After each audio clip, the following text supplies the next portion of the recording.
11월 마지막 주 주일 예배 오신 여러분들을 주님 안에서 사랑하고 축복합니다. 함께 기쁨과 감사의 예배로 함께 나아가겠습니다.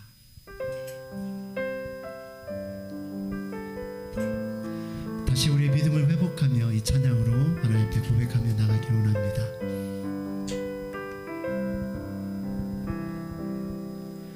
많은 이들 말하고 많은 이들 노래는 하지만 정작 가지 않는 길 두려운 생각보다 많이 힘들고 험한 길보단 그저 말로만 가려기에 점점 멀어져만 가네. 내게 생명 주었던 그 길 점점 이용하려 하네. 내게 사랑 주었던 그 길 다시 복음 앞에 내 영혼 서네. 주님 만나 그때 나 다시 돌아가 주님께 예배 드리며 다시 십자가의 길 걸으리. 다시 복음 앞에 내 영혼 서네. 주님 만난 그때 나 다시 돌아가 주님께 예배 드리며 다시 십자가의 길 걸으리.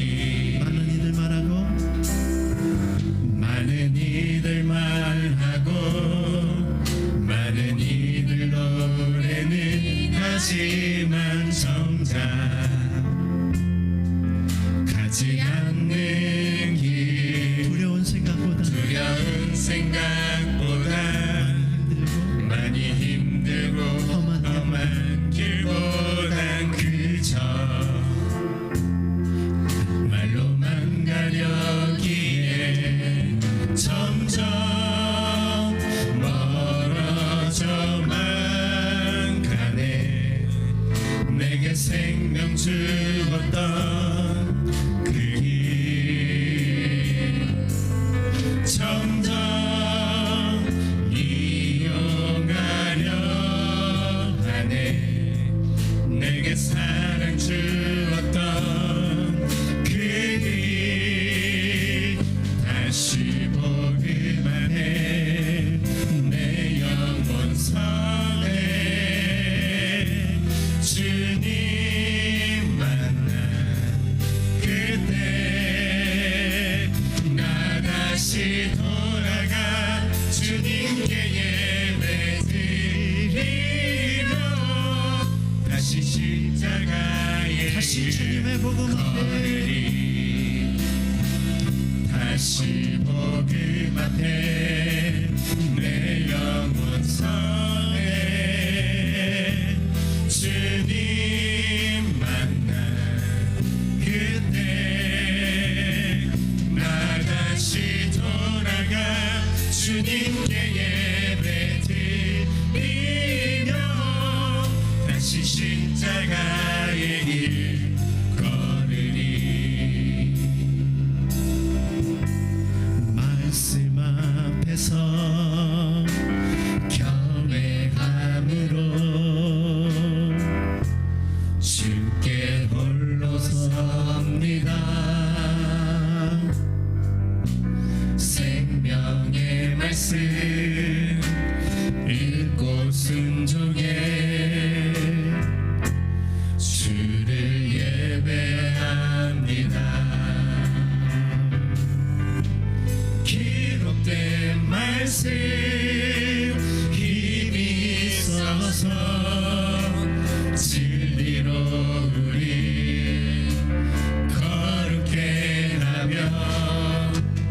거룩한 말씀 세세 영원히 복음이 되어 말씀하시네.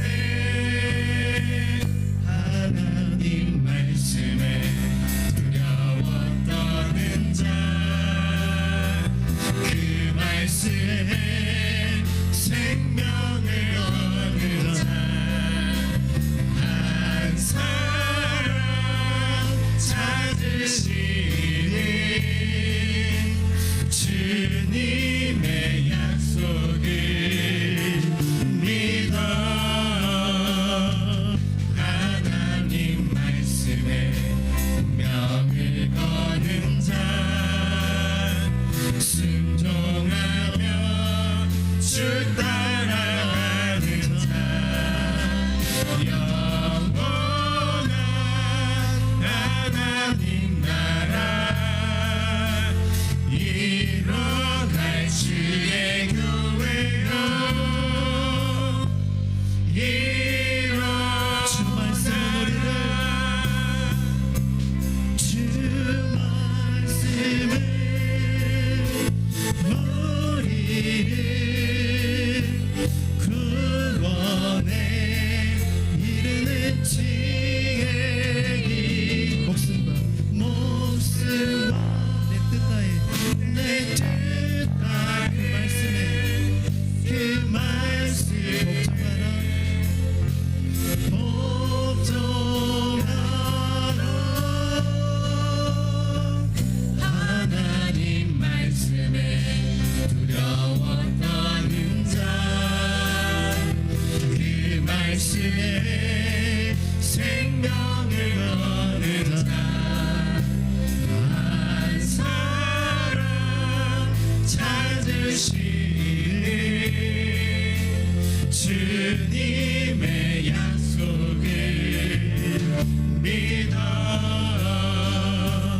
하나님 말씀에 명을 거는 자, 순종하며 주 따라가는 자, 영원한 하나님 나라 일어날 주의 교회로 일어나라. 아멘. 이 시간 주님을 사모하며 힘차게 찬양으로 나가길 소망합니다. 주를 앙모하는 자, 주를 안목하는 자 올라가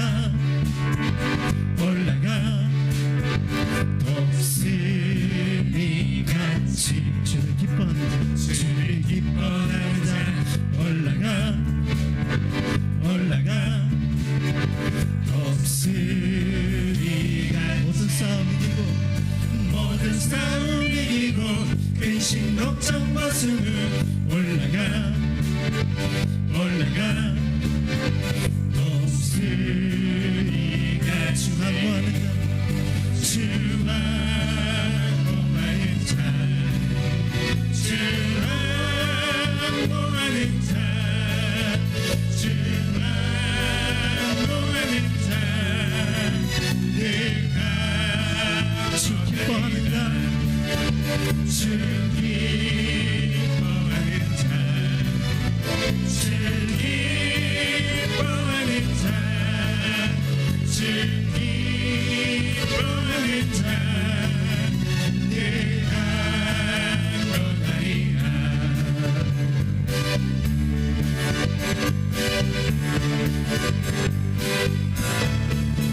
주를 바라보는 자 올라가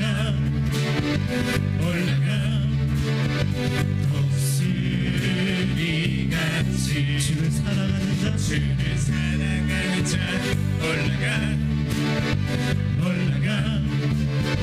독수리 은혜 하늘 뛰놀며 은혜 하늘 뛰놀며 주의 영광 보이라. 올라가 독수리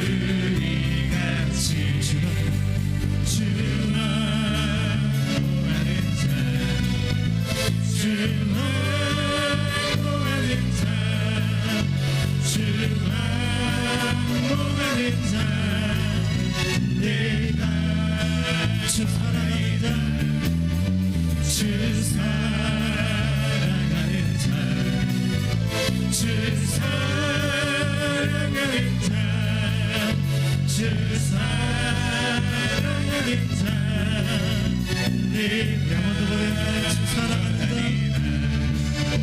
주 사랑하는 주 사랑하는 자, 주 사랑하는 자, 주 사랑하는 자, 내가 떠나리라.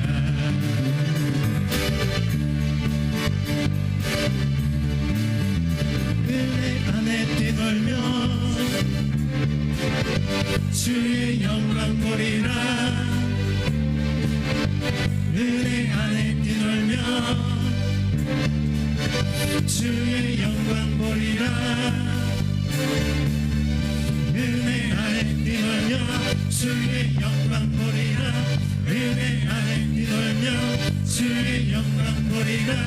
은혜 안에 뛰놀며 주의 영광 보리라.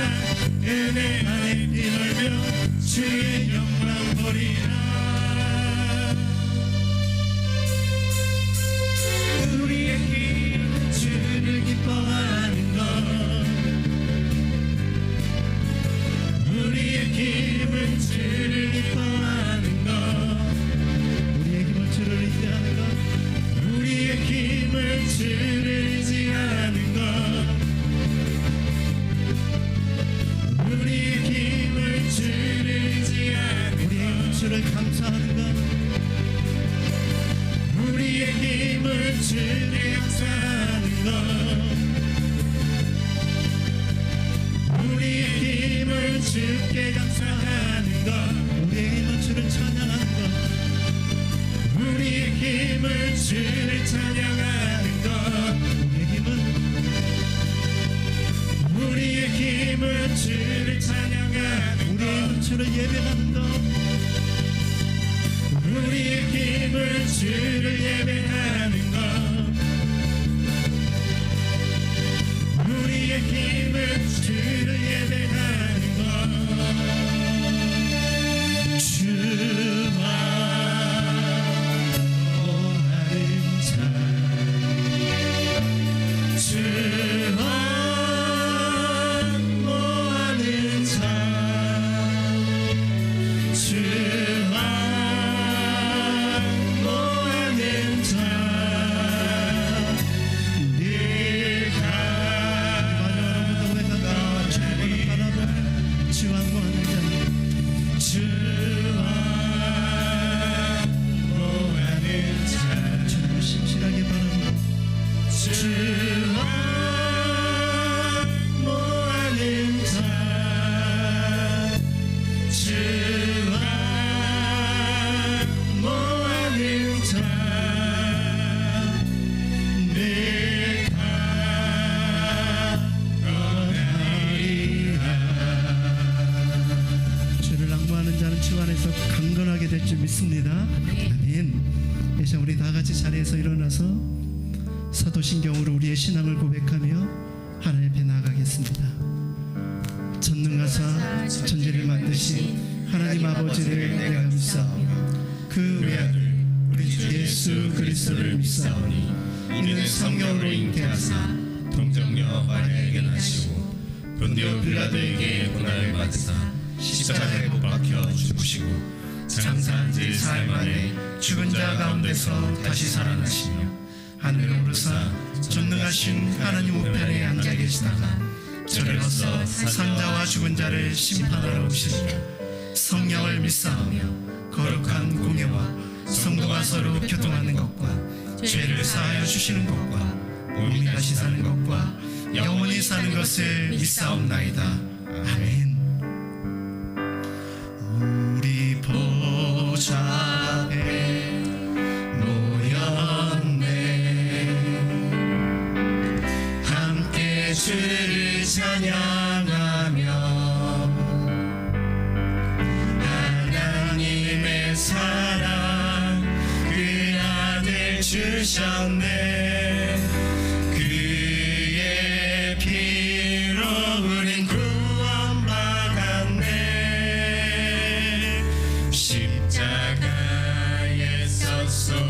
되신 그 사랑 강같이 온 땅에 흘러 각 나라와 족속 백성 방언에서 구원받고 주 경배드리네.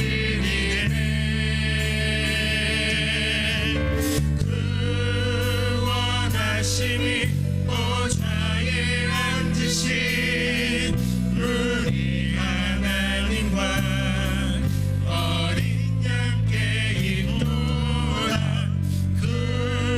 구원하심이 보좌에 앉으신 우리 하나님과 어린 양께 하나님 아버지 영광 받아 주시옵소서. 영광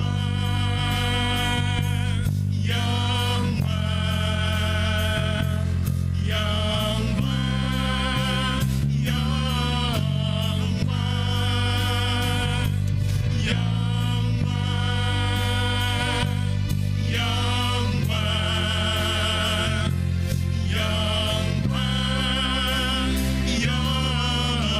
영광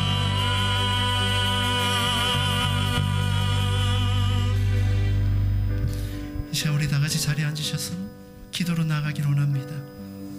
하나님은 우리를 영광의 예배로 불러주셨습니다. 그러나 하나님께 나아감을 방해하는 우리 안에 있는 죄와 연약함들이 우리 안에 있습니다.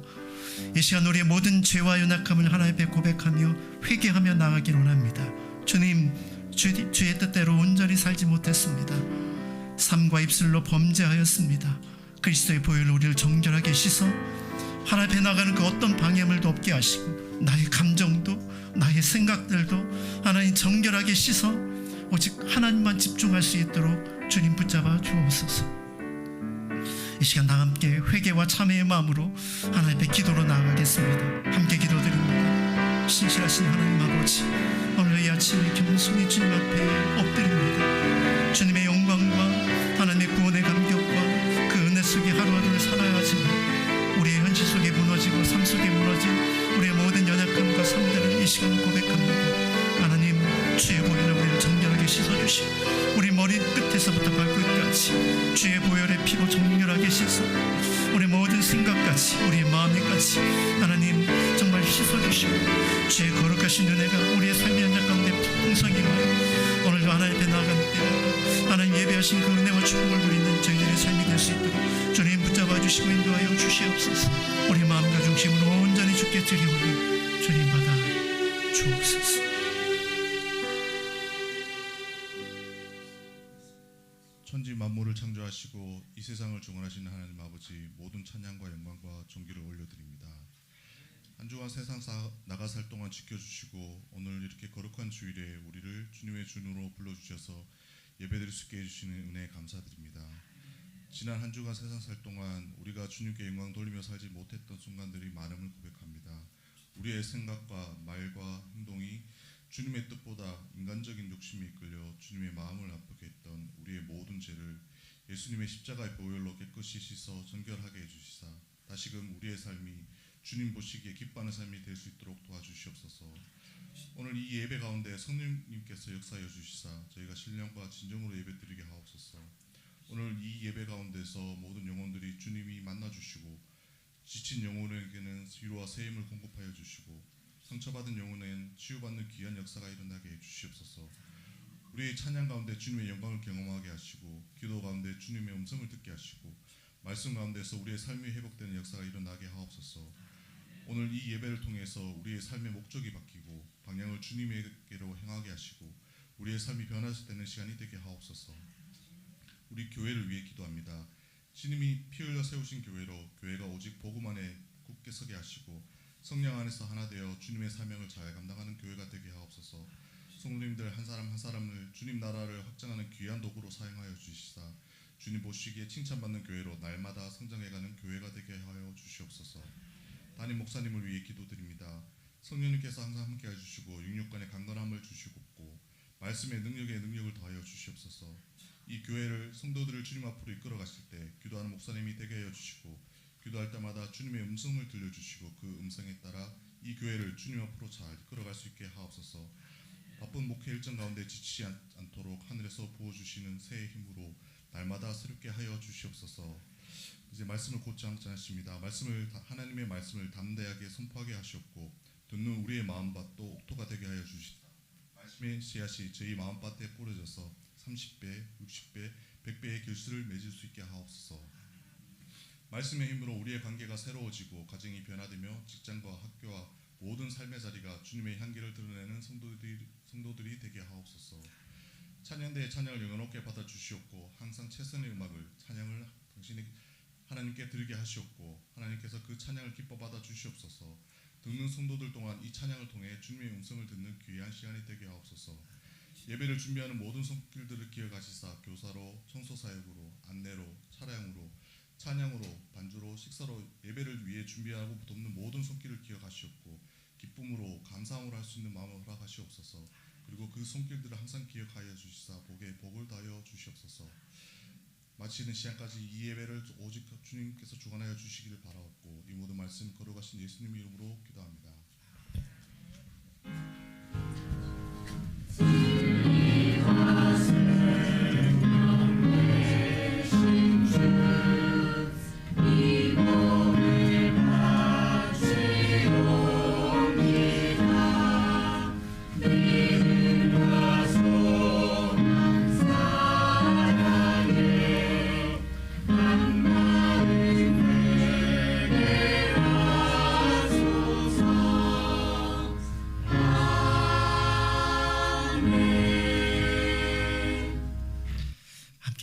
찬송가 69장 함께 찬양으로 나아가겠습니다.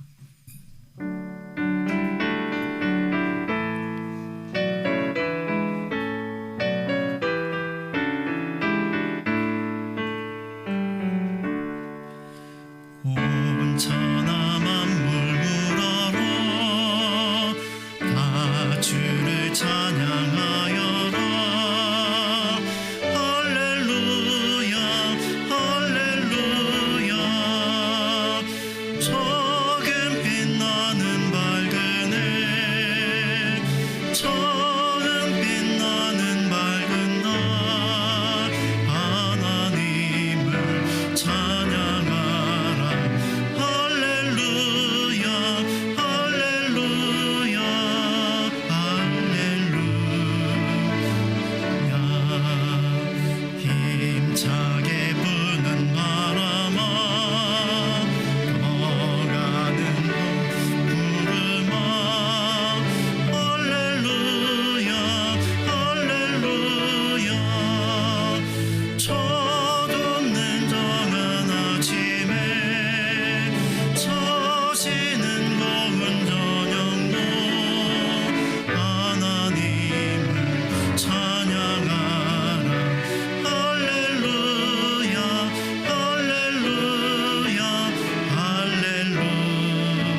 주의 암송 말씀 우리 함께 보도록 하겠습니다. 요한복음 14장 21절 말씀입니다. 우리 함께 보죠. 시작. 나의 계명을 가지고 지키는 자라야 나를 사랑하는 자니 나를 사랑하는 자는 내 아버지께 사랑을 받을 것이요 나도 그를 사랑하여 그에게 나를 나타내리라. 아멘. 여러분만 한 번 더 요한복음 14장 21절 말씀입니다. 시작. 나의 계명을 지키고 자라야 나를 사랑하는 자니 나를 사랑하는 자는 내 아버지께 사랑을 받을 것이요 나도 그를 사랑하여 그에게 나를 나타내리라. 아멘. 교회 소식 몇 가지 전해드리도록 하겠습니다. 2026년을 위한 공동의회를 위해서 각 부서들은 25년 결산과 26년 예산을 정리하여서 오늘까지 반드시 보고해 주시기를 바랍니다. 여전도의 올레가 오늘 점심 식사 후에 있습니다. 회원되는 시간을 잘 기억해 주시기를 바랍니다. 세 달을 여는 토요 새벽 기도회 2025년 마지막 새벽 기도회가 금주 토요일 날 5시 30분에 있습니다. 함께 깨어 기도함으로 또 2025년 마지막 남은 한 달을 주의 은혜 가운데 살아가는 믿음의 결단이 있기를 소망합니다. 천안 용곡중학교 기독교 동아리 복음 집회가 우리 교회에서 있습니다. 금주 금요일인데요. 집회는 우리 주부에는 7시 30분으로 나갔는데 7시부터고요. 6시 50분부터 입실이 된다고 합니다. 우리 교회에 나오는 한 친구가 또 이렇게 앞에 리더가 되어서 또 사실은 우리 때는 문학의 밤 이런 걸 했는데 요즘에는 찬양 집회를 또 하더라고요. 좀 이렇게 놀라운데 함께 기도해 주시고 또 함께 참여하실 분들은 오셔서 함께 찬양으로 함께 참여해 주시면 좋겠습니다. 여러분 주보에 보시면 홈페이지가 조금 바뀌었습니다. 저희 홈페이지가 좀 이렇게 좀 새롭게 리뉴얼하면서 이렇게 변화를 주고자 합니다. 그래서 기존 홈페이지는 서서히 이제 폐쇄가 될 것이고요. 새로운 홈페이지로 이렇게 넘어가게 될 터인데 새로운 홈페이지는 여기 나와 있는 대로 oychurch.co.com입니다. 그래서 여러분들이 그 홈페이지에 들어가셔서 다시 등록을 하셔야 됩니다. 그래서 권한을 받으셔야 홈페이지 안에 있는 다 내용들을 여러분들이 확인하고 보실 수 있습니다. 그래서 여러분들 그 홈페이지에 들어가셔서 회원 등록을 해주시면 여기서 관리자가 허락을 해줄 겁니다. 그러면 그 안에 이제 다양한 것을 볼 수 있으니까 그러면 한 주간 아직 좀 이렇게 정비 중이기는 하지만 회원 등록은 가능하니까 여러분들이 그렇게 진행해 주시고 해주시면 감사하겠습니다. 다른 광고는 주보를 참조해 주시고요. 오늘 서로 우리 축복하며 함께 좀 찬양하도록 하겠습니다.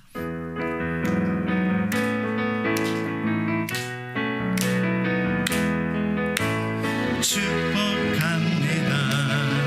주님의 이름으로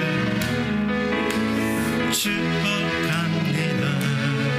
주님의 사랑으로 이곳에 모인 주의 거룩한 자녀에게 주님의 기쁨과 주님의 사랑이 충만하게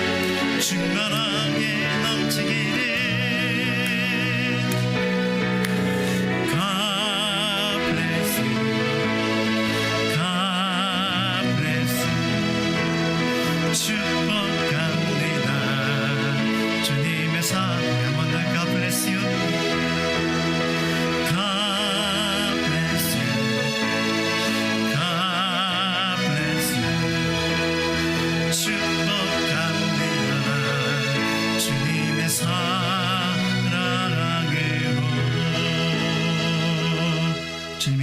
축복합니다.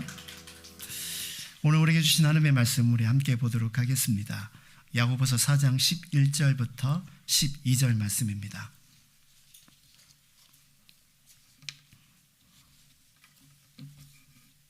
한 절씩 우리 서로 교독하지요. 제가 먼저 읽습니다. 형제들아 서로 비방하지 말라. 형제를 비방하는 자나 형제를 판단하는 자는 곧 율법을 비방하고 율법을 판단하는 것이라. 내가 만일 율법을 판단하면 율법의 준행자가 아니오 재판관이로다. 능히 구원하기도 하시며 멸하기도 하시느니라. 너는 누구이기에 이웃을 판단하느냐. 아멘. 목 상태가 고르지 못합니다. 죄송합니다. 어떤 분이 이런 말을 했습니다. 인생의 반은 염려이고 인생의 나머지 반은 판단이다. 이게 무슨 뜻일까요? 약한 자는 늘 염려하며 살아가고 강한 자는 누군가를 늘 비판하며 판단하며 살아간다는 것입니다. 사람마다 믿음의 종류가 다르고 분량이 다르기 때문에 사실은 완벽하고 문제가 없는 공동체는 없습니다. 부모와 자녀 간에도 여러 가지 수많은 문제들이 있고 성도와 성도 사이에도 그리고 교회 안에도 우리 목장 안에도 여러 가지 문제가 있을 수 있습니다. 그런데 그 문제를 해결하는 방식이 만일 비판 하나밖에 없다면 그 공동체는 그렇게 오래가지 못할 것입니다. 그런데 모이면 사람들이 많이 하는 것이 비판이기 때문에 문제입니다. 오늘 우리는 그런 이야기를 함께 말씀을 중심으로 나눠보고자 합니다. 2000년대, 2010년대요. LG경제연구소에서 직장 내 가십, 무엇이 문제인가라는 리포터를 낸 적이 있습니다. 타이틀이 참 재밌죠. 직장 내 가십, 우리식으로 바꿔보면 뒷담화가 무엇이 문제인가라는 그런 보고서를 냈는데요. 사람들이 이렇게 뒷담화를 하는 첫 번째 이유는 바로 회사에 대한 불만 때문이고 그 불만의 대상이 대부분 직장 상사였습니다. 이렇게 하는 이유는 그것을 통해서 서로의 정보를 나누고 우리가 서로 하나라는 그런 동료 의식이 뒷담화를 하는 가운데 바로 생기게 된다는 것입니다. 아마 여러분들도 직장 생활을 하거나 일상을 살아가면서 그 사람이 당사자가 없는데도 뒤에서 아마 이런 이야기를 해본 경험이 있을 것입니다. 누군가는 이런 이야기를 하고 누군가는 이런 이야기의 희생자가 되기도 하죠. 때로는 잘못된 정보와 그리고 어줍간이 드는 그런 정보를 통해서 어떤 사람을 평가하고 왜곡하며 판단하는 그런 뒷담화가 우리 일상 속에 너무나도 많다는 사실을 우리는 인정하게 됩니다. 심각한 것은 매스컴을 통해서 우리가 발견하게 되지만 이런 뒷담화와 험담이 한 사람의 인생을 죽음으로 내몰거나 아니면 한 가족에게 평생 지울 수 없는 상처를 남긴다는 사실도 우리는 이미 잘 알고 있습니다. 그런데 정작 그렇게 말한 사람은 쉽게 잊지만 상처받은 사람은 수년 동안 아니 평생 동안 이것을 가슴에 품은 채 살아간다는 것을 우리는 잘 압니다. 그럼에도 불구하고 사실 우리가 일상 속에서 너무나도 가장 쉽게 범하는 죄 중에 하나가 바로 이런 비판이라는 이 죄이죠. 우리가 야고보서를 계속 살펴보고 있는데요. 야고보서는 성숙한 믿음에 대한 이야기입니다. 특별히 4장에서 보면 1절부터 5절까지는 하나님의 뜻을 거스리는 정욕의 문제를 다룹니다. 그리고 지난주에 6절부터 12절의 말씀에는 우리가 취해야 될 바른 자세, 땅의 지혜를 쫓는 것이 아니라 하나님의 지혜를 쫓는 하나님 앞에 늘 겸손하며 자신을 돌아보는 믿음의 삶을 살아갈 것을 우리에게 도전해 주죠. 이런 말씀에 의해서 오늘 이 비판의 문제가 바로 다루어지고 있습니다. 어떻게 보면 문맥상으로 잘 연결이 안 되는 것처럼 보입니다. 그러나 여러분 여기에 강조점이 있습니다. 하나님과 세상 사이에서 갈팡질팡하는 내면적인 영적인 싸움을 우리가 지난주에 다뤘다면 오늘은 공동체 안에서 일어나는 또 다른 싸움, 사람과의 관계 속에서 일어나는 다툼의 문제를 오늘 본문에서 다루고 있는데 그 다툼의 핵심이 바로 비판에 있다라고 그렇게 말씀하고 있는 것입니다. 오늘 이 말씀을 통해서 우리가 다시 한번 우리 안에 공동체를 깨트리는 이 비판의 문제를 우리가 어떻게 다뤄야 될지 하나님의 지혜와 하나님의 말씀을 듣고자 합니다. 우리 11절 말씀으로 다시 한번 돌아가 볼까요? 같이 읽습니다. 시작. 형제를 비방하는 자나 형제를 판단하는 자는 곧 율법을 비방하고 율법을 판단하는 것이라. 내가 만일 율법을 판단하면 율법의 준행자가 아니요 재판관이로다.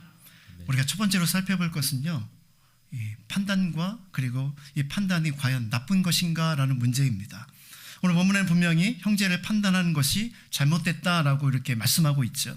그러면 이 판단이 건설적인 비판까지도 다 막고 있는 것입니까?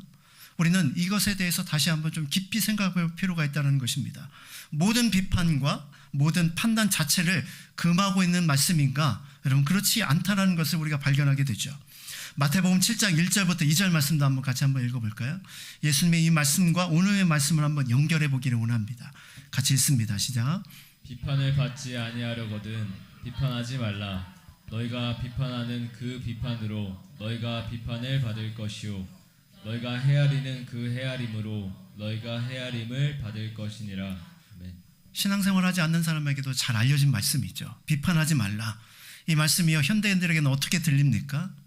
다른 사람, 남이 어떻게 살든 간섭하지 마라, 이렇게 이 말씀이 들리는 듯 싶습니다. 다른 사람은 간섭하지 말고 뭐라고요? 너나 잘 살아라, 이런 말씀처럼 들린다는 것입니다. 무슨 오지랖으로 다른 사람의 문제에 대해서 그렇게 간섭하려 하느냐, 이렇게 들리기도 하는 것이죠. 오늘 우리가 읽은 12절의 말씀에 너는 누구이기에 이웃을 판단하느냐, 이 말씀과 연결해 보면 바로 이 마태복음 7장의 말씀이 딱 어울려서 그래, 맞아, 남들은 어떻게 살든 상관하지 말고 나만 잘 살자, 이렇게 생각하며 말씀을 해석하기 쉽습니다. 그러나 여러분, 잘못된 것을 지적하고 모든 것이 바로 잘못된 것을 그대로 방치하는 것, 그것을 오늘 이 말씀이 금하고 있는 것이 아니라는 사실을 우리가 알아야만 합니다. 예수님께서도 때로는 잘못된 것을 분명하고 아주 날카롭게 지적하셨습니다. 마태복음 23장 27절에 보니까 화 있을 진저 죄인 외식하는 서기관과 바리새인들이여 회칠한 무덤 같으니 겉으로는 아름답게 보이나 그 안에는 죽은 사람의 뼈와 모든 더러운 것이 가득하도다 라고 말씀했습니다. 여러분, 예수님의 비판이 얼마나 강력한지요. 너는 회칠한 무덤 같고 그 안에 있는 썩은 송장과 같다 라고 이렇게 말씀하시는 것입니다. 이 말씀을 오늘 말씀과 잘못 오해해서 살펴보면 오늘의 말씀과 정반대의 모습을 보이는 것처럼 보입니다. 그러나 여러분, 겉과 속이 다른 그들의 잘못된 것을 지적하고 그들을 돌이키려고 하는 이 예수님의 이 비판은 정당한 것이죠. 우리가 흔히 아는 뒷담화와 예수님이 말씀하시는 비판과는 완전히 다릅니다. 가장 단적으로 틀린 것이 무엇일까요? 뒷담화는 주인공이 현장에 없는데 우리가 하는 것이 뒷담화고요. 예수님의 비판은 현장에 있는 그 사람을 향해서 선포하는 앞담화입니다. 이해하시겠어요? 우리는 바로 그 사람의 잘못을 우리가 지적하여 그 사람을 돌이키려고 그 사람을 위해서 하는 것보다 때로는 뒤에서 그 사람을 비난하고 조롱하며 나는 마치 그런 사람이 아닌 것처럼 나의 거룩함을 드러내는 수단으로 뒷담화를 사용하지만 주님은 잘못된 것을 회개하고 변화시키기 위해서 바로 그 현장에서 그 앞에 있는 그들을 향해서 하나님의 말씀을 선포한다는 것입니다. 얼마나 교묘하고 얼마나 잘 포장되어 있느냐가 아니라 정말로 그 사람을 정말로 위하는 것이냐, 그거에 바로 강조점이 있다는 것입니다.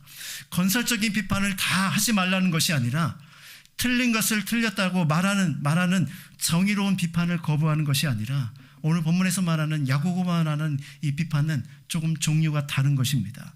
오늘 본문에 등장하는 비방이라는 단어가 등장하죠. 이 비방의 단어가 바로 그것의 핵심입니다. 카탈랄레오라는 단어인데요.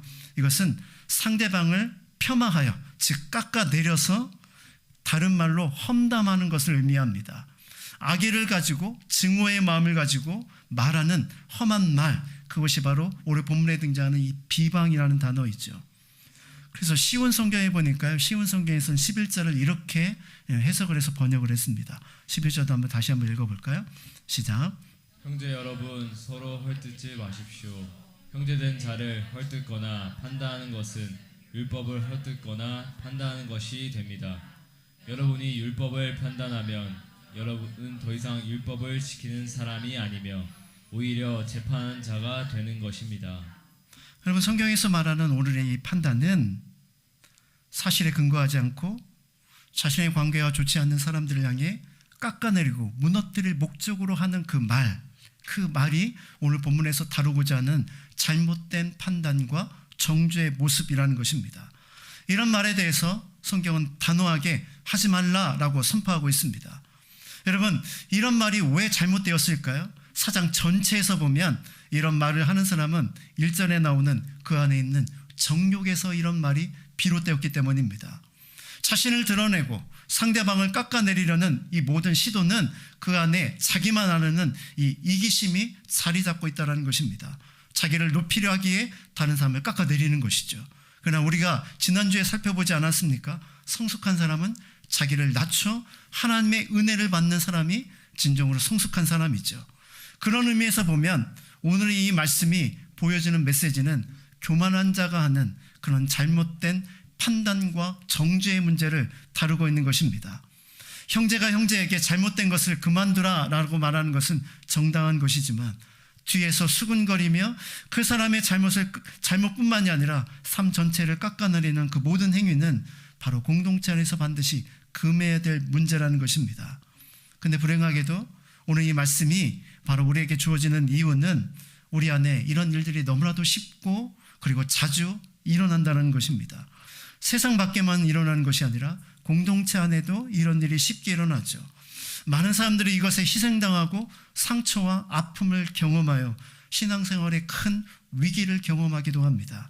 바로 이런 잘못된 판단에서 나오는 그런 말들 때문이죠. 이것이 문제가 되는 가장 중요한 이유가 무엇일까요? 이런 말을 하는 사람들이 바로 누구와 많이 닮아 있기 때문입니다. 여러분, 비방, 오늘 본문에 등장하죠. 비방의 달인이 있습니다. 비방의 달인이 바로 사단입니다. 사단은 비방하는 자이고 참소하는 자입니다. 계시록 12장 10절에 보니까요, 이 사단을 참소하는 자들이다 라고 이렇게 표현하고 있습니다. 참소가 무엇입니까? 남을 해치려는 목적으로 일러 바치는 것을 의미합니다. 사단이 하는 일이 뭐냐면 우리가 실수하고 넘어질 때마다 우리의 실수를 가지고 하나님 앞에 쪼르르니 달려가서 저 인간은 저런 인간입니다, 우리의 죄를 드러내고 참소하는 것, 그것이 바로 사단의 역할이라는 것입니다. 악한 마귀의 속성으로 남을 헐뜯고 바로 있는 죄 없는 죄를 꾸며서 사람들을 험담하는 삶을 살아가는 사람들, 그의 입술이 마귀의 입술이 되고 사단의 입술이 되어 쓰임받고 있다는 것입니다. 이것을 통해서 관계를 깨뜨리고 하나님으로부터 점점 멀어지게 만들어 결국 바로 그의 인생을 망치게 만드는 것, 그것이 바로 이 말에서 비롯된다는 것입니다. 여러분, 똑같은 말을 해도 중요한 것은 목적입니다. 무엇을 위해서 그 말을 하는가이죠. 만약 우리가 하나님의 자녀라고 하면서 이런 비방을 통해서 누군가를 하나님으로부터 멀어지게 했다면 그것은 하나님이 가장 싫어하시는 죄에 해당이 될 수 있다는 것을 우리가 분명히 알아야만 합니다. 먼저 비방하는 자는 당연히 하나님의 심판을 받을 것이고 그 비방의 현장에 함께 있던 자들도 사실은 간접적인 참여자가 될 수 있습니다.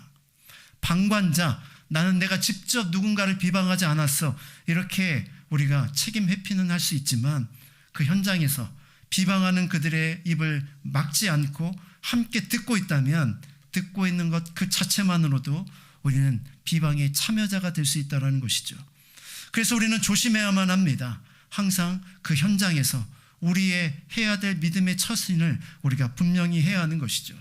자, 이렇게 비방이 위험하고 잘못됐다는 것을 우리가 살펴보았습니다.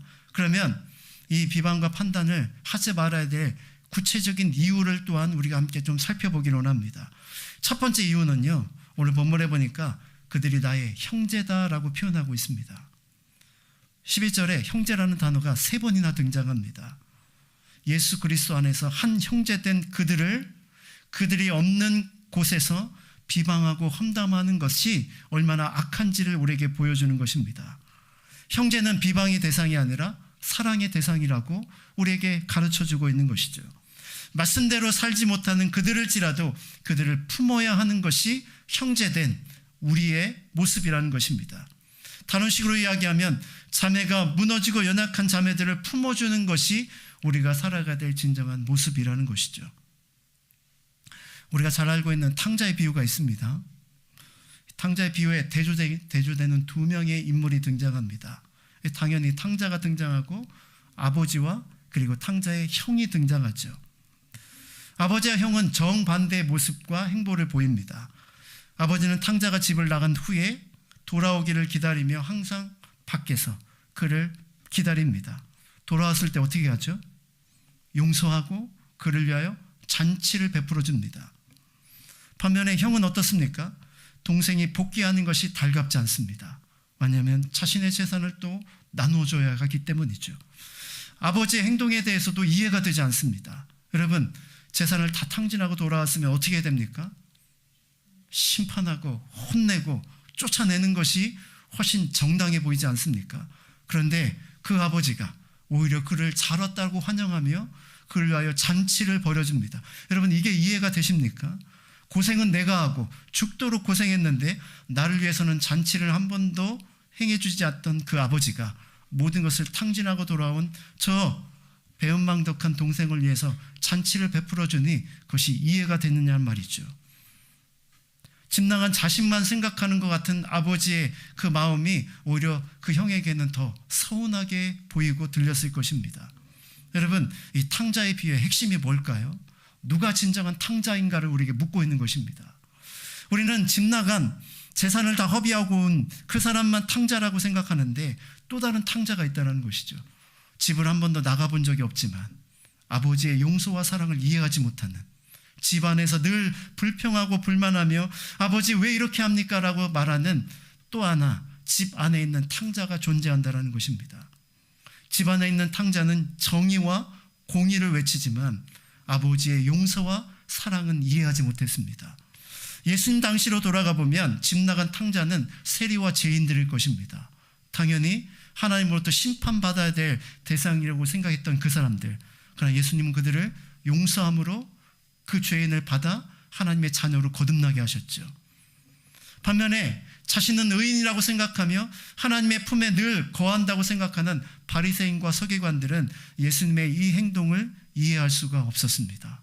그래서 끝까지 그들은 예수님을 믿거나 예수님께 돌아오지 않죠. 여러분, 진짜 탕자가 누구일까요? 진짜 탕자는 밖에 나갔다 돌아온 그 사람이 아니라 집 안에 있는 사람이 진짜 탕자인 것입니다. 근데 여러분, 우리가 이 비유를 바라보면서 우리가 알아야 될 것이 있습니다. 나는 누구인가라는 것입니다. 대부분 그리스도인들이 집 안에 있는 탕자일 가능성이 많다는 것입니다. 우리는 밖에서 방황하거나 세상 한눈 팔다가 그렇게 살아가는 것은 별로 없습니다. 근데 집 안에서 다른 사람을 판단하고 정죄하며 그를 끌어안고 용서하는 데는 너무나도 속이 좁은 집 안에 있는 탕자일 가능성이 많다는 것이죠. 사단이 정죄하는 것처럼 끊임없이 누군가의 연약함과 누군가의 부족함을 드러내고 들추어내면서 그들의 연약함을 즐기며 나는 저 사람과 같지 않아, 나는 동생과 같지 않아, 나는 한 번도 방황하지 않았어, 이렇게 자신의 의를 주장하는 집 안에 있는 형의 모습이 우리의 모습일 수 있다는 것이죠. 아까도 말씀을 드렸죠. 사실은 어떤 것을 누군가에 대해서 말할 때 목적이 중요합니다. 사단은 어떤 사람의 잘못을 들추어내죠. 들추어내는 목적이 무엇일까요? 그 안에 죄책감을 갖게 하고 죄책감에 빠져서 하나님의 사랑을 믿지 못하게 만들고, 그래서 결국 하나님으로부터 점점 멀어지게 하기 위함이 사단이 우리를 향한 정죄입니다. 반면에 우리가 죄를 지을 때 하나님도 우리의 죄를 지적하시죠. 그러나 여러분, 그 지적의 목적이 무엇입니까? 우리가 죄를 깨닫고 회개함으로 다시 한번 하나님 앞에 돌아와 삶을 회복하기 위함이 바로 그 목적입니다. 똑같은 죄를 지적해도 그 목적이 분명히 다르다는 것입니다. 오늘 본문에 등장하는 이 비방의 바로 핵심의 문제가 바로 거기에 있습니다. 이 비방에는 용서와 회복이 없습니다. 그러나 하나님께서 우리에게 주시는 것은 용서와 회복이 들어 있습니다. 우리가 만일 누군가의 잘못을 지적하고 누군가의 연약함을 지적할 때 그 안에 용서와 회복이 없다면, 그 사람을 긍휼히 여기는 마음이 없다면 그것은 아무리 거룩함으로 표장하고 정의와 공의를 외친다 할지라도 그것은 비방이 될 수 있다는 사실을 우리가 반드시 기억하는 것이 필요하죠. 여러분, 예수님을 보십시오. 자신을 부인하고 떠났던 베드로, 그리고 부활을 경험했음에도 불구하고 형제들을 이끌고 제자들을 이끌고 다시 고향에 가서 옛 업으로 돌아갔던 베드로를 주님은 찾아오셨죠. 찾아오신 주님은 베드로에게 뭐라고 이야기합니까? 야, 너 왜 그랬어? 네가 나한테 어떻게 이럴 수 있어? 내가 너를 얼마나 사랑했고 내가 부활의 증거까지도 보여줬는데 너 이것밖에 안 돼? 이렇게 주님은 그 베드로의 죄를 지적하고 연약함을 지적하지 않았습니다. 주님이 던지신 질문은 딱 한 가지였죠. 뭐였습니까? 요한의 아들 시몬아, 내가 나를 사랑하느냐? 나는 너를 아직도 사랑하는데 너는 나를 사랑하느냐? 이 질문을 주님은 던지신 것입니다.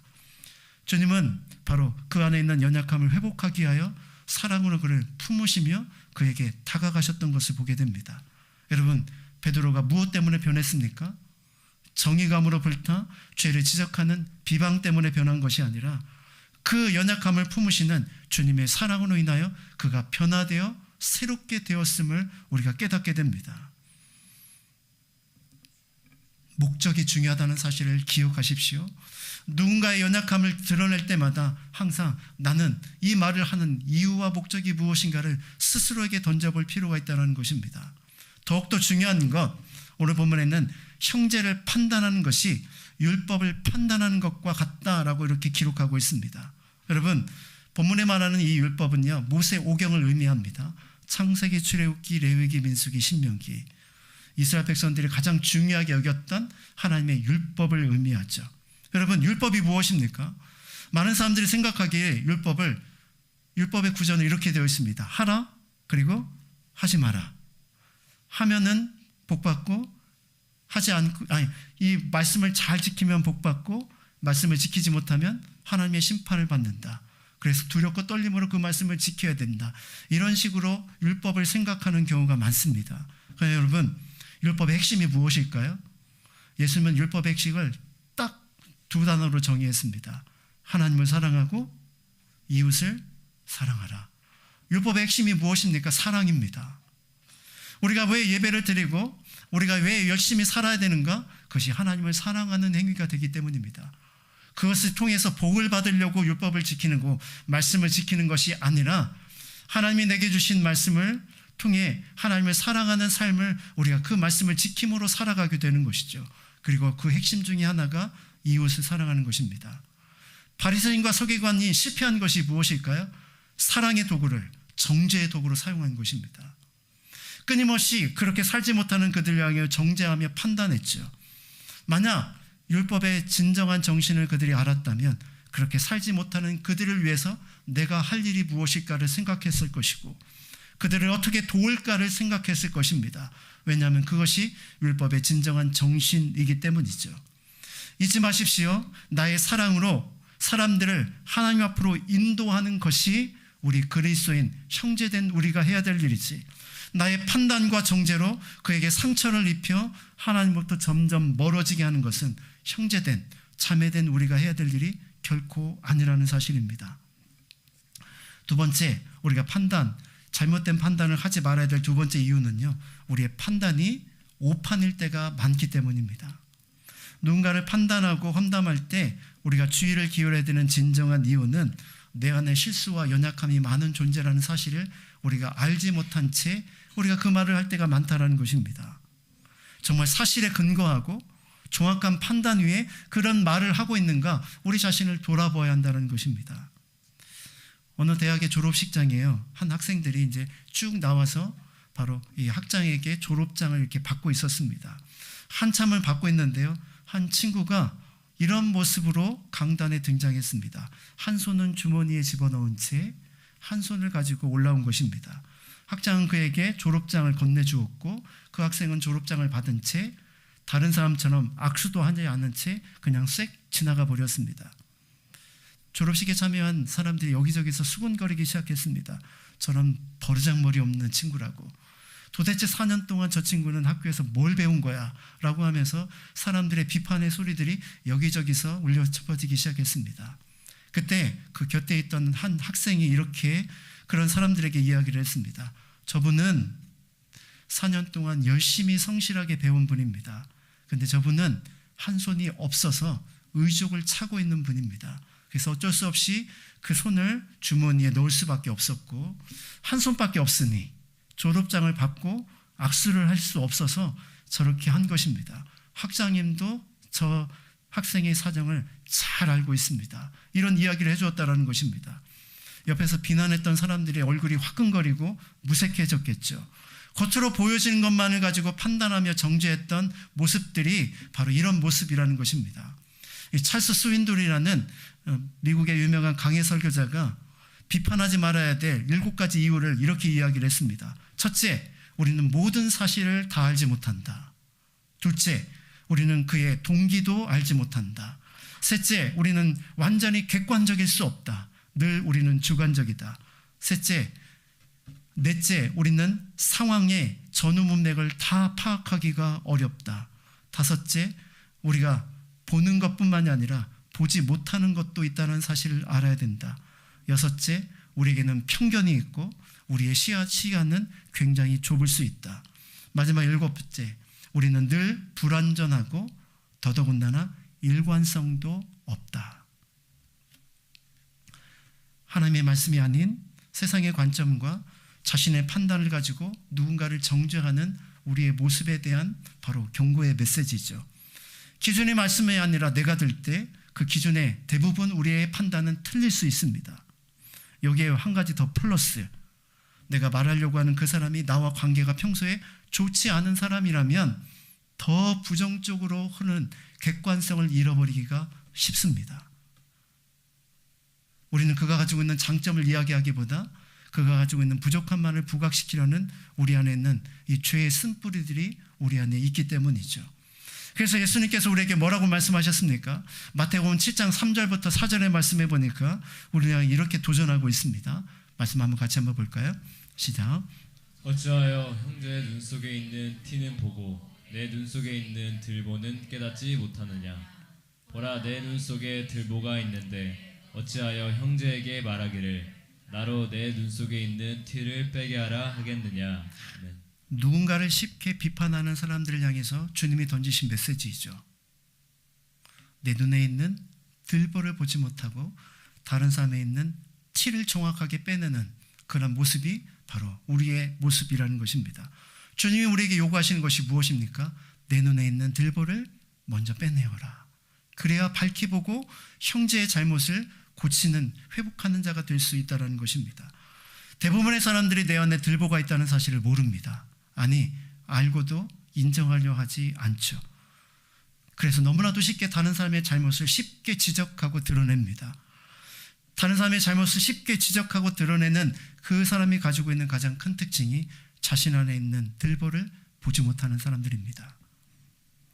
우리의 판단과 그리고 우리의 모든 평가가 바르지 못하다는 사실을 우리가 빨리 인정하는 것부터 우리는 진정한 판단자의 삶을 살아갈 수 있게 되는 것이죠. 여러분, 이렇게 조금 소개하면 어떨까요? 여러분, 이 재판이 있죠. 재판을 받기 위해서 법정에 가본 분들이 아마 거의 없을 것입니다. 그런데 재판을 받아본 사람들이 공통적으로 하는 말이 있습니다. 너무 오래 걸린다는 것입니다.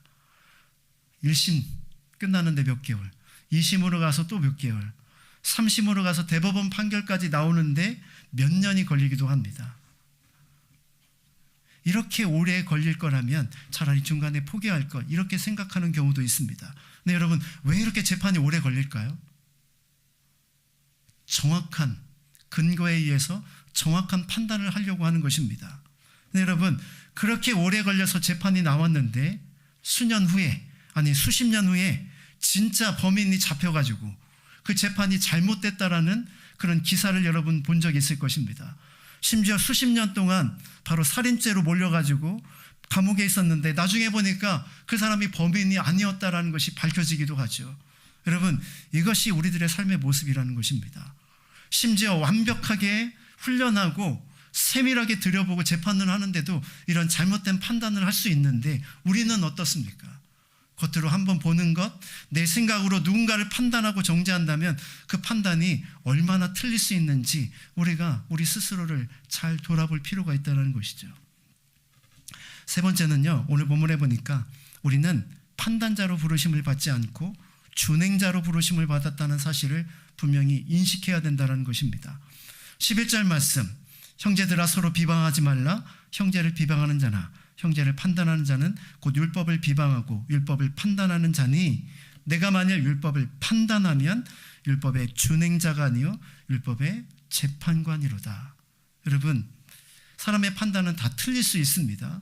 더더군다나 우리는 판단자로 하나님께서 우리를 세우신 것이 아니라 준행자로 세우셨을 뿐이라는 사실을 늘 인식하며 살아야만 합니다.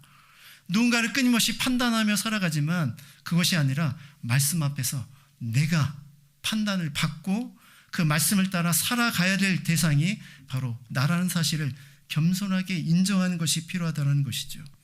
혹시라도 누군가를 판단하고 있다면 내가 지금 잘못된 처신을 하고 있다는 사실을 여러분 깨닫는 것이 필요합니다. 먼저 의로우신 하나님 앞에 내 자신을 세워보는 과정이 없이 다른 사람을 판단하고 있는 내 자신의 모습을 우리가 깨달아야 하는 것이죠. 왜 우리가 우리 안에 있는 들보를 보지 못할까요? 하나님 앞에 서보는 경험이 없기 때문입니다. 하나님 앞에 정직하게 서보면 내가 얼마나 추한 자이고 연약한 자인지를 바로 알아. 누군가의 삶을 판단하려는 내 입술이 얼마나 잘못되었는지를 인식하게 되고 우리는 우리의 입을 다물게 될 것입니다. 그러나 우리가 하나님의 말씀 앞에 서본 경험이 없기에 우리는 너무나도 쉽게 판단하게 되는 것이죠. 고린도전서 4장 1절부터 4절에 사도 바울은 우리에게 이렇게 도전하고 있습니다. 우리 말씀을 같이 한번 읽어볼까요? 시작. 사람이 마땅히 우리를 그리스도의 일꾼이요 하나님의 비밀을 맡은 자로 여길지어다. 그리고 맡은 자들에게 구할 것은 충성이니라. 너희에게나 다른 사람에게나 판단받는 것이 내게는 매우 작은 일이라. 나도 나를 판단하지 아니하노니 내가 자책할 아무것도 깨닫지 못하나 이로 말미암아 의롭다함을 얻지 못하노라. 다만 나를 심판하실 이는 주시니라. 사도 바울은 뭐라고 고백합니까? 나를 판단하시고 심판하실 분은 오직 주님이시다라고 고백합니다. 사도 바울은 사역의 현장 가운데서 많은 사람들의 판단과 정죄를 받아야만 했습니다. 앞에 선 자는 끊임없이 이 운명을 피할 수가 없습니다. 잘해도 비판받고 못하면 더더욱 비판받고 아무것도 안 하면 열심히 없다고 말하고 열심을 내면 혼자 한다고 말합니다. 이런 비판을 끊임없이 받아야 되는 존재가 앞에 선 리더들의 숙명이자 운명이죠. 그런 삶을 살아왔던 사도 바울은 뭐라고 이야기합니까? 그런 수많은 비난을 들을 때마다 나는 내 스스로를 자책하지 않는다라고 말합니다. 자기가 아무런 잘못이 없어서 그렇다는 것이 아니라 진짜 나를 판단하실 분은 누구? 주님이시다라는 그 믿음 때문이었습니다. 사랑하는 자매 여러분, 우리가 누군가를 판단할 때 내가 그 주님의 일을 하고 있다는 사실을 기억하십시오. 오히려 우리는 하나님 앞에 심판대 앞에 설 사람이라는 사실을 우리가 인식한다면 누군가를 판단하는 그 일이 얼마나 잘못된 것임을 우리가 깨닫게 되는 것이죠. 여러분, 욥의 이야기를 잘 알고 계시죠? 욥이 고난과 어려움에 처했을 때 욥의 세 친구가 와서 처음에는 그들을 위로하다가 나중에는 어떻게 합니까? 서서히 그를 정죄하기 시작합니다. 네가 이것 때문에 잘못했고 네가 이런 고난이 온 것은 너의 죄 때문이다라고 지적합니다. 어느 누구도 하나님도 그렇게 말씀하시지 않는 그 자신의 판단으로 욥을 지적하고 정죄하기 시작하죠. 그러나 나중에 하나님이 딱 등장하시죠. 욥을 정죄하는 너희야, 너희가 진정으로 잘못됐다라고 하며 오히려 그들의 잘못을 지적하십니다. 여러분, 모든 비난과 그리고 모든 조롱과 그런 모든 것 속에서 여러분, 우리가 항상 조심해야 될 것이 우리는 율법의 판단자가 아니라 율법을 지켜야 되는 하나님의 사람인 것을 우리가 잘 기억해야만 합니다. 특별히 여러분, 혹시 비난을 받고 있습니까? 누군가의 뒷담화 속에 상처가 여러분 안에 있습니까?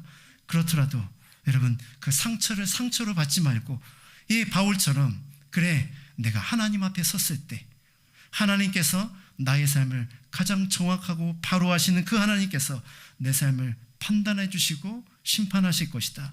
이 믿음 속에 하나님 앞에 겸손히 엎드리시길 바랍니다. 사람의 상처는 하나님 안에서 해결해야만 합니다. 그래야만 진정한 위로를 우리가 경험할 수 있기 때문이죠. 사도 바울은 계속해서요, 디모데후서 4장 8절에 보니까 이제후로는 나를 위하여 의의 면류관이 예비되었으므로 곧 의로우신 재판관이 그날에 내게 주실 것이며 내게만 아니라 주의 나타나심을 사모하는 모든 자에게도다 라고 이렇게 말하고 있습니다. 여러분, 하나님이 어떤 분이라고요? 의로우신 재판관이다 라고 말하고 있습니다.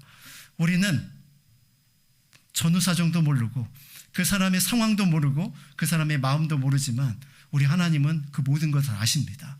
그래서 하나님 심판대 앞에 섰을 때 가장 정확한 판단을 우리가 받을 수 있게 되는 것이죠. 그날을 바라보며 우리가 묵묵하게 걸어가고 내가 걸어가야 될 삶을 걸어간다면 하나님께서 다 알아서 판단해 주실 것입니다. 이런 믿음이 저와 여러분에게 있기를 주님의 이름으로 축원합니다. 마지막으로요, 우리가 이 모든 판단에서 벗어날 수 있는 가장 효과적인 방법은 나의 위치를 지키는 것입니다. 오늘 본문은 그것이 바로 겸손이다라고 우리에게 가르쳐주고 있습니다. 12절 말씀을 같이 한번 볼까요? 12절 시작. 입법자와 재판관은 오직 한 분이시니 능히 구원하기도 하시며 멸하기도 하시느니라.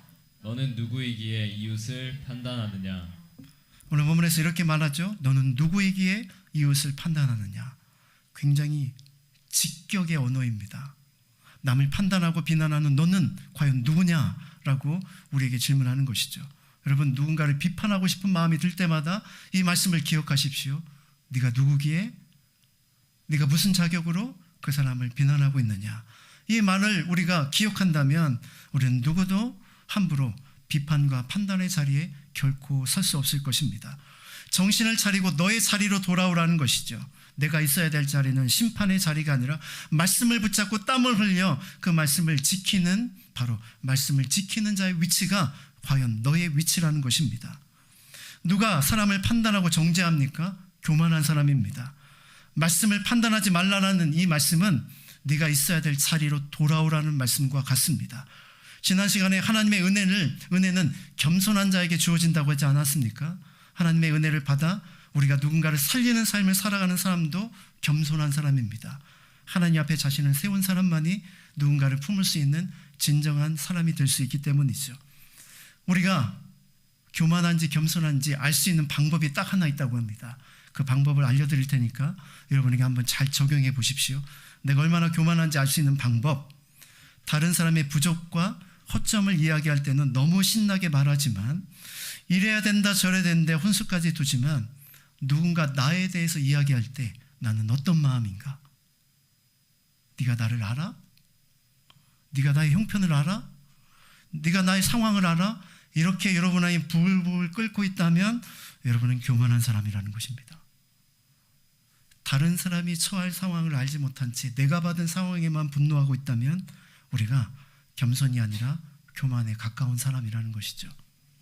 우리가 날마다 하나님 앞에 서서 내 자신을 보게 된다면 내가 얼마나 부족한 존재를 깨닫게 됩니다. 겸손한 사람은 이렇게 이야기합니다. 내 잘못과 연약함을 지적받을 때마다 이렇게 이야기하죠. 진정한 겸손한 사람, 고마워. 따라서 해보세요. 고마워. 그렇게 나를 잘 봐줘서. 실제로 나의 진짜 모습을 알게 되면 너는 나와 함께 못할 거야. 여러분, 다른 사람이 아는 나의 모습보다 진짜 나의 모습이 더 추악하지 않습니까? 다른 사람이 알고 있는 나의 모습보다 나의 모습이 더 부족하지 않습니까? 사실은 다른 사람이 아는 나의 모습은 나의 아주 작은 모습에 불과하죠. 그런데 그 모든 모습을 알고 계신 주님은 우리를 끝까지 포기하지 않고 우리를 품어주십니다. 이것이 주님의 사랑이자 우리가 주님과 동행하는 진정한 이유이죠. 우리가 그 주님의 사랑을 안다면 어찌 우리가 다른 사람을 비방하고 판단할 수 있겠습니까? 10절 말씀, 주 앞에서 낮추라. 그리하면 주께서 너희를 높이시리라. 우리가 겸손히 하나님 앞에 낮아지면 하나님께서 우리를 당연히 높여주실 것입니다. 이것이 복음이자 하나님의 진리의 핵심인 것이죠. 오늘 본문은 우리에게 이렇게 질문합니다. 다른 사람을 판단하고 정죄하는 너는 누구이기에?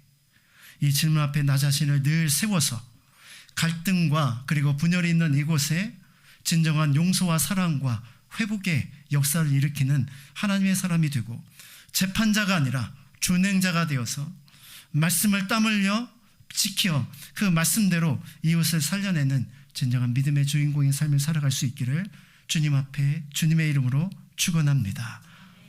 이 시간 우리 한번 찬양하며 기도로 나아갈까요? 주님 앞에 서는 그 순간, 그 심판대 앞에 설 그 순간을 기억할 뿐만이 아니라 우리는 날마다 말씀 앞에서 내 삶을 돌아볼 필요가 있습니다. 그런 삶을 살아가는 자들이 말씀 앞 하나님 앞에 섰을 때 부끄러움이 없는 인생이 될 것입니다. 우리 찬양을 통해 우리 자신의 삶을 한번 돌아보기를 원합니다. 말씀 앞에서 경외함으로 주께 홀로 섭니다. 생명의 말씀 읽고 순종해 주를 예배합니다. 기록된 말씀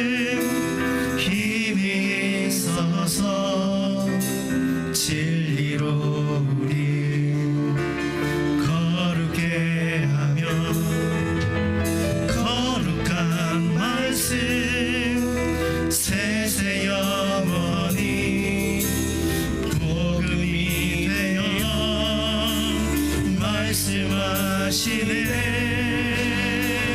하나님 말씀에 두려워 떠는 자, 그 말씀에 생명을 거는 자, 한 사람 찾으시네.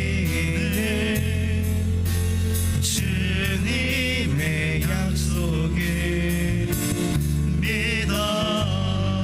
하나님 말씀에 하나님 말씀에 명을 거는 자, 순종하며 주 따라가는 자, 영원한 하나님 나라 이뤄갈 주의 교회요,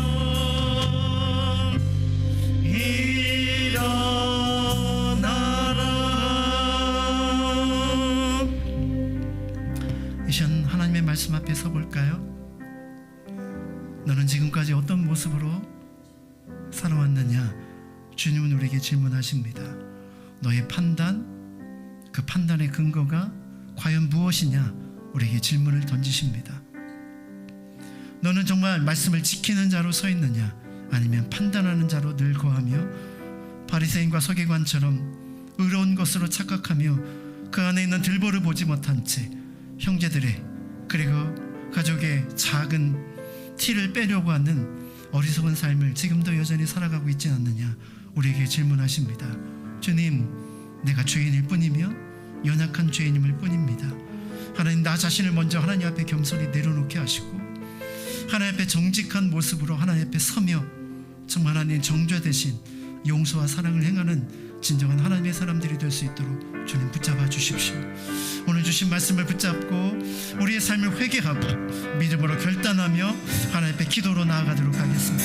함께 기도드리겠습니다. 신실하신 하나님 아버지, 은혜와 사랑을 감사합니다. 주님, 하나님 앞에 겸손히 서지 못한 채 하나님 아버지 뒤에서는 뒷담화를 하고 그리고 수없이 사람들을 정죄하고 판단하며 마치 나는 그렇지 않은 것처럼, 나는 의로운 것처럼, 그렇게 살아가고 있는 것처럼 착각하며 걸어갔던 우리들의 삶이었음을 고백합니다. 하나님, 형처럼 하나님 늘 하나님 아버지 연약한 자들을 비판하며 걸어갔던 모습들이 우리의 모습이었음을 기억합니다. 주님, 주님처럼 살아가기를 원합니다. 베드로를 하나님 변화시켰던 주님의 용서와 사랑이 우리를 또한 변화시키고 우리를 새롭게 만들어 주셨는데, 하나님, 우리가 하나님 아버지 과연 삶의 현장 가운데 어떠한 삶을 살아가고 있는지 우리 자신을 깊이 돌아보게 도와주시옵소서. 하나님, 새로운 믿음의 결단과 고백을 통하여 과연 하나님이 기뻐하시는 온전한 삶을 향해 살아드리는 하나님의 백성의 삶을 살아갈 수 있도록 주님 붙잡아 주시고 인도하여 주시옵소서. 하나님 앞에 날마다 서기를 원합니다. 두렵고 떨므로 말씀 앞에 서고 하나님 앞에 우리 인생이 끝나는 그 순간에 서게 될 하나님 그 두려움의 자리를 하나님 앞에 준비하는 진정한 하나님의 백성이 될 수 있도록 주님 붙잡아 주시고 인도해 주시옵소서. 주님 함께 하시옵소서.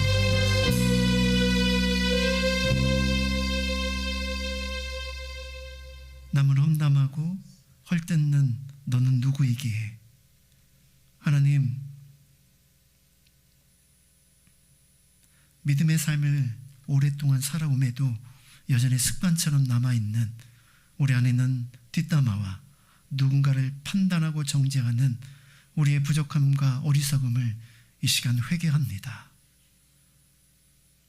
사람을 살리는 것이 그런 비판이 아니라 주님의 용서와 사랑임을 다시 한번 깨닫게 하시고 나를 살린 그 복음의 역사를 통해 주님의 사랑을 품고 세상을 변화시켜 나가는 하나님의 사람들이 될 수 있도록 주님 도와주시옵소서.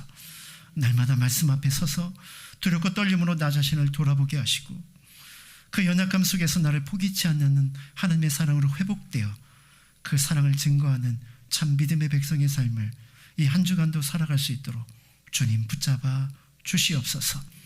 용서받은 자로 용서하는 삶을 마땅히 살아가는 신실한 믿음의 백성이 될 수 있도록 주님 축복하여 주시옵소서. 이 시간 하나님 앞에 예배를 드리며 예물을 주께 올려드립니다. 11조와 주일헌금과 감사헌금과 성경헌금을 드립니다. 예물 이전에 우리의 시간과 우리의 몸을 드리오니 하나님 기뻐받아 주시옵소서. 우리의 모든 삶의 모든 것이 하나님의 것임을 인정할진대 하나님께서 우리의 삶 또한 책임져 주시고 인도해 주실 줄 믿습니다.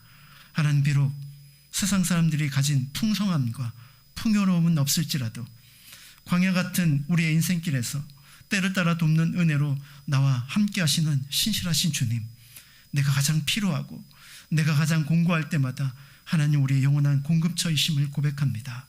낙심하지 않고 절망하지 않고 하나님의 도우심으로 살아가는 이 인생이 남들이 보기에는 근근히 살아가는 그런 비참한 인생처럼 보이지만 그것이 하나님과 동행하는 기쁨의 삶이자 영원한 축복을 누릴 이 땅에서의 우리의 삶임을 기억하며 하나님 당당하고 어깨를 펴며 믿음으로 살아가는 하나님의 사람들이 되어질 수 있도록 주님 축복하여 주시고 인도해 주시옵소서.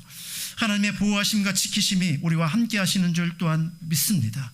우리의 삶의 어떤 형편과 상황 속에서도 하나님의 사랑을 거두지 아니하시기에 우리가 이 땅 가운데서 진정한 승리자의 삶을 살아가게 되어질 줄 믿습니다. 온전히 확신과 담대함으로 살아갈 수 있도록 주님 붙잡아 주시고 인도해 주시옵소서.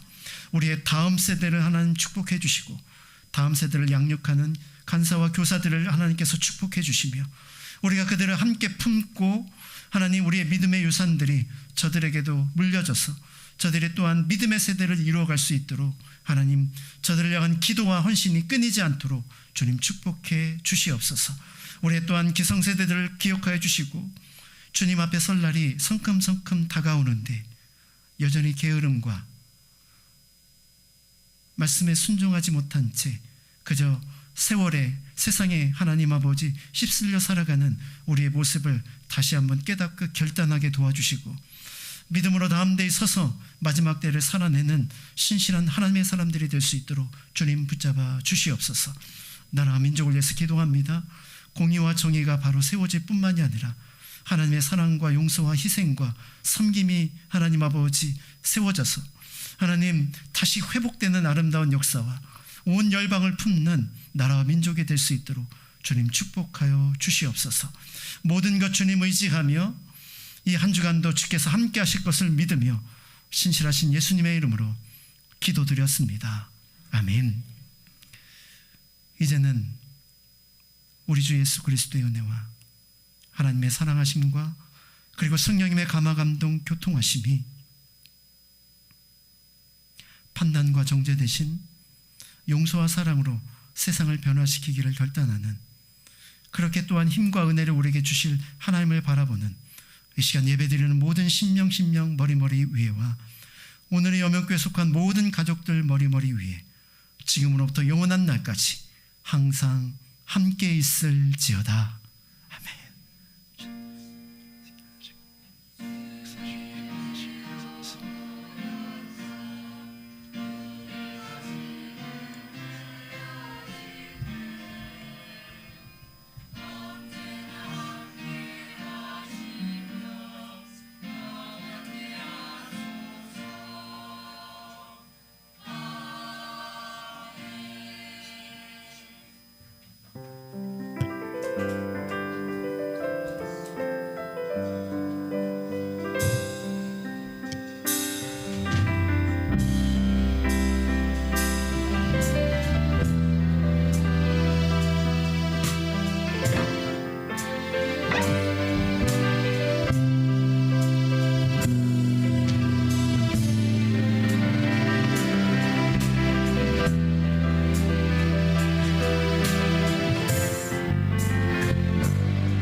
주